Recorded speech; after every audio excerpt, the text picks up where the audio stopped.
O si Mersey, 28 anyos, taga Baguio City.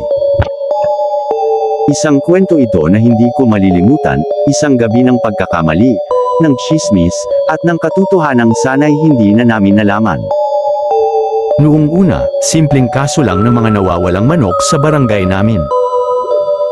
Araw-araw, may nagrereklamo na may nananakaw ng alaga nilang manok.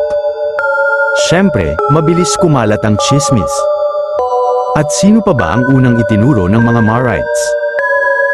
Si Andrew, isang 20 taong gulang na may kapansanan sa pag-iisip. Siya lang yan. Nakikita ko kasi palagi sa gabi, umuwi ng alas 8. Hindi normal yun, sigaw ni Mara, ang pinakamatindi kong makaparatang. Sumang-ayon naman agad ang mga katsismisan niya. At gaya ng inaasahan, pinatawag sa barangay si Andrew. Kawawa siya, nanginginig habang paulit-ulit na sinasabi, hindi ako. Hindi ako, pero walang naniwala.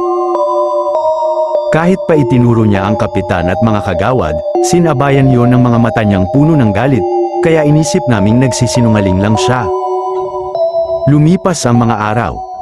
Patuloy ang pagkawala ng mga manok. Hanggang dumating ang araw na mas malala ang nangyari, mga bata naman ang biglang nawawala. 1, 2, hanggang umabot sa 15. Nagkagulo ang buong barangay. Tumakbo kami sa barangay hall para humingi ng tulong, pero doon kami kinilabutan. Walang tao. Ang mga drawer nakabukas, nagkalat ang mga papel, parang may nagmamadaling umalis. Doon namin naisip na silipin ang CCTV. At doon, bumagsak ang mundo namin. Hindi si Andrew. Hindi siya kailanman. Kundi mismong kapitan at mga kagawad. Nakita namin sa video ang mga itsura nila na unti-unting nagbabago, nagiging mga halimaw.